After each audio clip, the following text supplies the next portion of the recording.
তানিশা রায়, সুস্মিতা পাল, রাজশ্রী মিত্র এবং সুমনা দে।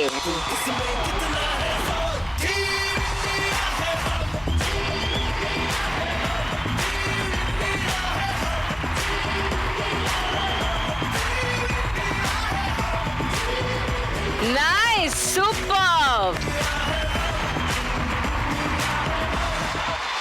Welcome to my show, welcome to our show. অনেক গল্প আছে তোমাদের সঙ্গে, চলে এসো পড়িয়া।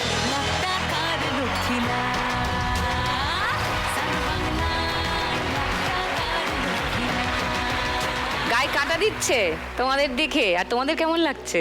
খুব ভালো লাগছে, খুব ভালো লাগছে। Good, I like that. তোমাদের গোটা টিমের ছবিটা আগে দেখি। কিশোর বাবু আছেন, চৈতালি সরকার, এই তো তানিশা, সুমনা, বনানী, স্নেহা, স্মৃতি, বিদিশা, রাজশ্রী অ্যান্ড সুস্মিতা এখানে অলরেডি আছে। আন্ডার 19 সবাই। আর তোমাদের দেখেই তো আমার মনে হচ্ছে আমার একটা সিঁড়ি টিড়ি কিছু চাই।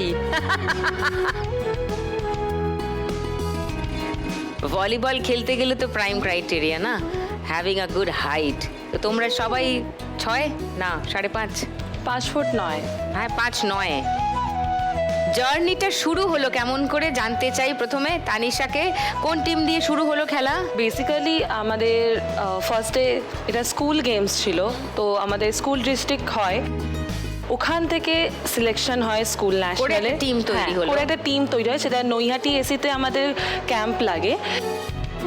40 জনের একটা ক্যাম্প তৈরি হয়েছিল, ওখান থেকে 12 জন সিলেকশন পায় এবং ওখানে আমরা খেলতে যাই। এই 12 জন মিলে তোমরা একটা টিম বানালে বা তোমাদের টিম বানিয়ে দেওয়া হলো। তানিশা ক্যাপ্টেন ছিল টিমের, তাই তো? মানে এখনো আছো। ওকে, তো তোমরা প্রথম কোন টিমের সঙ্গে খেললে টুর্নামেন্টে? আমরা ফার্স্ট ম্যাচ খেলি কেরালার সাথে। কেরালা, তারাও আন্ডার 19, তারাও স্কুল থেকে সিলেক্টেড। কিরকম হয়েছিল ফলাফল? কিরকম? আমরা স্টেট সেট, মানে পরপর 3টে সেট আমরাই জিতি, স্টেট সেটে ওদেরকে হারাই first match. Wow,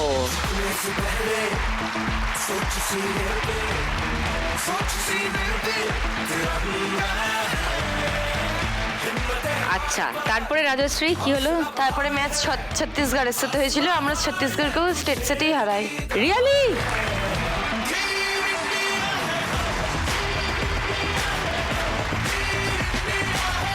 Kerala out, Chhattisgarh out. তারপর সুমনা, মানে আমাদের কোচ যিনি এখানে এসেছেন, এখানে কিশোর স্যার, তো উনি বলেছিলেন যে যদি আমরা গ্রুপ রানার্স হয়ে উঠি তাহলে আমরা তামিলনাড়ুকে ফাইনালে পাবো, এখানে তাদের সাথে কোনো দেখা হবে না। তো ওর জন্য আমরা রাজস্থানে করে ইচ্ছা করে হেরে গিয়ে আমরা ডাইরেক্ট ফাইনাল তামিলনাড়ুকে পেয়ে আমরা জিতে চ্যাম্পিয়ন হয়ে গেছিলাম। মানে এটা স্ট্র্যাটেজি, হ্যাঁ। ফাইনালে বেস্টকে হারিয়ে ট্রফি নেব। আরে বাস sir, heavy, good strategy, fantastic. তো ওই উইনিং মোমেন্টের কিছু ছবি আছে ওদের, আপনাদের দেখাই। এটা কি 3 নম্বর সেট চলছে? চ্যাম্পিয়ন। এই তো, ইয়ে,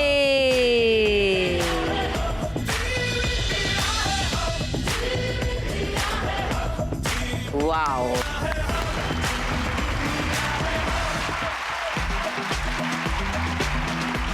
কংগ্রাচুলেশনস সবাইকে। Thank you, ma'am. We are very proud of you. সবাই তো নিশ্চয়ই খবরের কাগজ পড়েওছে, জেনেওছে। যদি কারুর অজানা থেকে থাকে, আজকের পর্বের পর সবাই জেনে যাবে। আর তোমাদের সঙ্গে আগামী 1.5 ঘন্টা তাদের সবার দেখাও হবে। তানিশা কি পড়ছো এখন? আমি 12-এ পড়ছি, আর্টস নিয়ে। 12-এ আর্টস নিয়ে কি কি তোমার সাবজেক্ট কম্বিনেশন? আমার Sanskrit, political science, history and EVS. বাপ রে, তার মধ্যে ভলিবল? হ্যাঁ। প্র্যাকটিস কতদিন করো?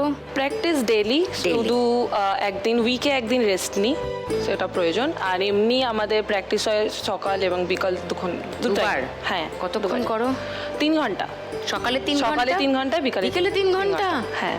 আরে বাপরে, কতদিন ধরে খেলছো ভলিবল? আমি ক্লাস 1 থেকে ভলিবলে আছি এবং আমি ক্লাস 3 থেকে ফার্স্ট ডিস্ট্রিক্ট খেলা স্টার্ট করি। ওকে। অ্যান্ড তারপর থেকে আমার জার্নি, যে জার্নিটা আমার স্যারের না থাকলে হতো না, আমার তারকেশ্বর বটতলা ভলিবল ক্লাব না থাকলে হতো না। সুরেশ স্যার, সুরেশ মণ্ডল, যিনি আমাকে এই পর্যায়ে এনেছে। বাহ। তারপর আমার জার্নি এরকমভাবেই শুরু।